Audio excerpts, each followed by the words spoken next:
అందరూ రెండు చేతులు పైకెత్తి సాయిబాబా వారికి జై చెప్తే స్టూడియో వినిపించాలి. అందుకని ఒకసారి భక్తులను కూడా నమో సచిదానంద సమర్థ సద్గురు సాయినాథ్ మహారాజ్ కి జై బాబా కి జై.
ఇక్కడ ఉన్నటువంటి ఈ బాబావారి టెంపుల్కి ఇక్కడ భజన చేసే అవకాశం ఇచ్చినటువంటి ముస్లిం వారి ఫ్యామిలీకి అలాగే ఇక్కడ ఉన్న భక్తులందరికీ కూడా మా ప్రత్యేక ధన్యవాదాలు తీసుకుంటూ ఆ ముస్లిం వారి స్వామి ఆయన నాకు ఫోన్ సంతోష్ గారు నాకు ఫోన్ చేసి మొన్న స్వామి మంది వార్షికోత్సవం చేయాలన్నాడు బాబావారు.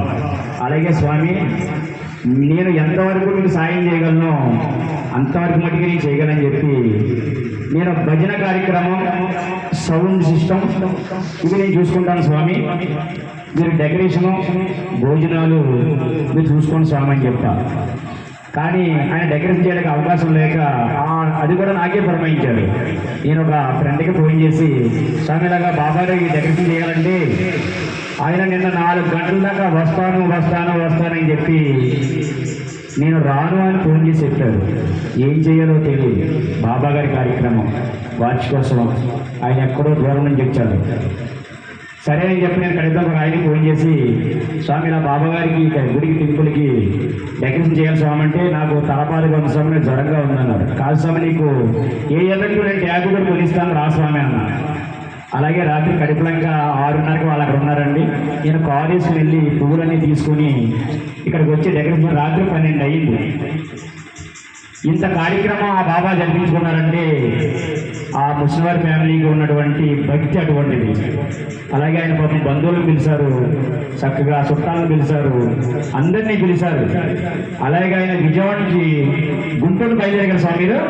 గుంటూరు నుంచి వస్తూ అమ్మవారికి కూడా చెప్పారండి ఆయన, తల్లి మేము బాబాగారి ఉత్సవానికి వెళ్తున్నాం, మాకు తోడుగా నువ్వు రావాలి, మా పూజకి మేము జరిపించే భజనకి మేము చేపించే అన్న సమారాధనకి కూడా తల్లి నువ్వు వచ్చి మాకు తోడుగా ఉండాలని ఆ తల్లికి చెప్పారు.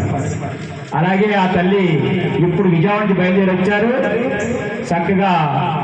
కానీ రాజమండ్రి దగ్గరికి వచ్చినప్పటికీ ఆవిడకి ఎందుకో మనసు పడవలో వెళ్ళాలనిపించింది. ఆగిపోయి పడవ గోదావరి ఒడ్డుకి వచ్చి ఒక నామ ఉంటే ఆ జాలారన్న నేను రాజమండ్రి బాబావారి ఉత్సవానికి వెళ్ళాలి అని అమ్మ చెప్పింది. కానీ ఆమె అమ్మ రూపంలో ఉంటే జాలరన్న భయపడతాడు కదా, అందుకని చెప్పి మామూలు రూపంలో అడిగింది. కానీ ఆ జాలారన్న అంటాడు, తల్లి నేను ఇప్పుడు దాకా అలసిపోయి ఉన్నాను, నేను ఎట్టి పరిస్థితులను కూడా ఈ నావని దాటించలేను అని ఆయన అంటున్నాడు. కానీ అమ్మవారు ఎంత చక్కగా బ్రతిమాలుతున్నారంటే నావ దాటించరు జాలారన్నా నన్ను రేవు దాటించరు జాలారన్నా.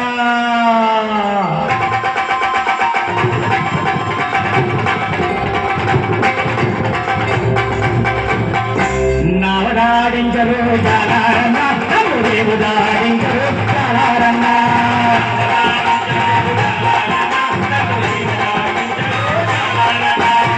నవదాడించరు జాలారన్న నన్ను రేవు దాడించరు జాలారన్న.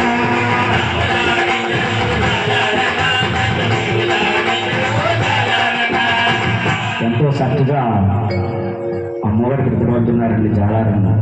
ఆ జాలారన్న అంటాడు, అలసిపోయున్నాను అక్కో నేను నవదాడించలేను అలసిపోయున్నాను అక్కో నేను రేవు దాడించలేను.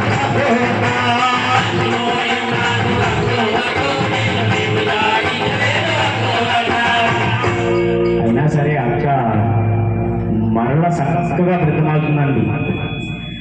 నవదాడించరు జాలారన్న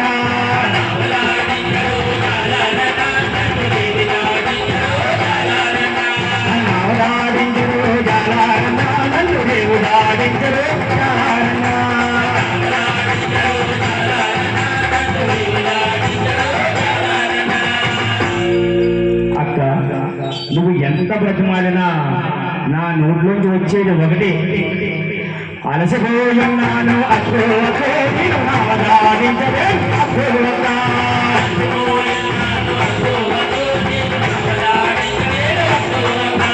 అలసిపోయున్నాను అక్కో నేను రేవు దాడించలేను.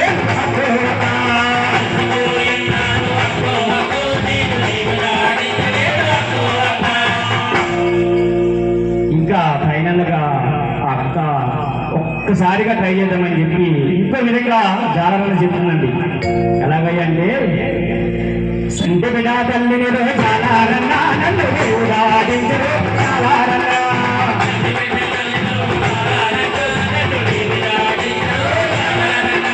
సంటి బిడా తల్లిని జాలారన్న నన్ను ఊరాడించరు జాలారన్న.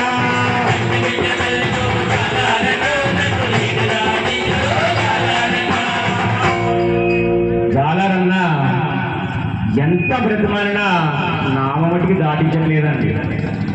ఆ అక్కకి కోపం వచ్చి జాలరన్న నేనెవరో తెలుసా? విజయవాడ కనకదుర్గమ్మ తల్లునురా, రాజమండ్రి సోమాలమ్మ తల్లునురా, నన్ను రేవు దాటించినట్టావా అని ఆ తల్లి ఒక్కసారిగా ఉగ్రలోకం చూపించి అమ్మవారు అవతారం ఎత్తుంది. జాలారన్న అమ్మవారు అవతారం చూడగానే తన అల్లిపోయి చెమటలు పట్టి ఏమి చేయాలన్న స్థితిలో ఇప్పుడు దాకా అమ్మవారి బ్రతిమాలితే ఇప్పుడు జాలారన్న బ్రతిమాలుతున్నాడండి. ఏ విధంగా అంటే దండాలమ్మో దండాలమ్మో విజయవాడ దండాలమ్మ.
జాలరన్న అమ్మవారికి చక్కటి పాట పాడుకుంటూ ఏమైతే రాజమండ్రి గోదావరి తీసుకొచ్చి తర్వాత ఈ బాబా గారి గుడికి వచ్చారండి.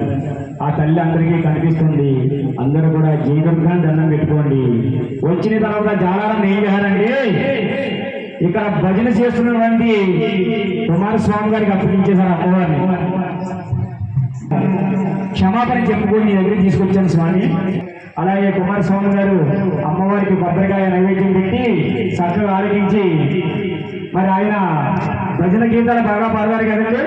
అమ్మవారిని మెప్పించాలంటే జాలారన్నే పాట పాడారు. మరి కుమారస్వామి నేను పాడా అని చెప్పి ఆ స్వామి అమ్మవారికి చక్కని పాట పాడుకుంటూ శాంతించి అమ్మవారిని విజయవాడ పంపించే ప్రయత్నం చేస్తున్నారు. అమ్మ వచ్చిందే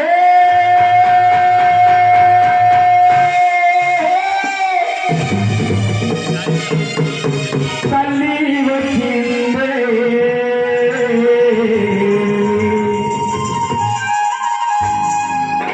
బెజవాడ దుర్గా